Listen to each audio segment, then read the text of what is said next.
வாங்க டேஸ்டியான கருணக்கிழங்கு மசாலா என்னோட ஸ்டைலில் எப்படி செய்கிறதுன்னு பார்க்கலாம். இது ஒரு நல்ல நான் வெஜிடேரியன் ஸ்டைலில் இருக்க வெஜிடேரியன் ரெசிபி. கடாயில் 2 டேபிள் ஸ்பூன் கடலெண்ணெய் காஞ்ச உடனே 1/2 டீஸ்பூன் கடுகு 1/2 டீஸ்பூன் சோம்பு போட்டு பொரிய விடுங்க. சோம்பு தான் இதுக்கு நல்ல ஃப்ளேவரு. 2 மீடியம் சைஸ் வெங்காயம் நல்லா கோல்டன் ப்ரௌன் ஆன பிறகு இஞ்சி பூண்டு பேஸ்ட் போடுங்க. இஞ்சி பூண்டு பேஸ்ட்டில் இருக்க பச்சை வாசனை போன பிறகு ஒரு தக்காளி ஆட் பண்ணிக்கோங்க. தக்காளி லைட்டாக சாஃப்ட் ஆன உடனே 1/4 டீஸ்பூன் மஞ்சள் பொடி 1/2 டீஸ்பூன் சாம்பார் பொடி தேவையான உப்பு போட்டு நல்லா மிக்ஸ் பண்ணிவிட்டு நம்ம க்யூபாக கட் பண்ணி வச்சுருக்க கருணக்கிழங்கையும் ஆட் பண்ணி ஒரு மிக்ஸ் கொடுத்துருங்க. ஒரு 150 ml தண்ணியை ஊற்றி ஸ்லோ ஃப்ளேமில் ஒரு 10 மினிட்ஸ் குக் பண்ணிவிட்டு காய் வெந்துருச்சான்னு செக் பண்ணிடுங்க. டேஸ்ட் கரெக்டாக இருக்கான்னு செக் பண்ணிவிட்டு 1/2 டீஸ்பூன் கரம் மசாலா சேர்த்து நல்லா மிக்ஸ் பண்ணுங்கள்.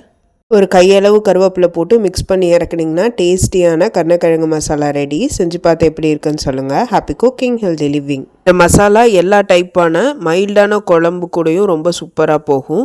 அது இல்லாமல் சப்பாத்தி தோசை கூட ரொம்ப சூப்பராக இருக்கும். செஞ்சு பார்த்து எப்படி இருக்குன்னு சொல்லுங்கள்.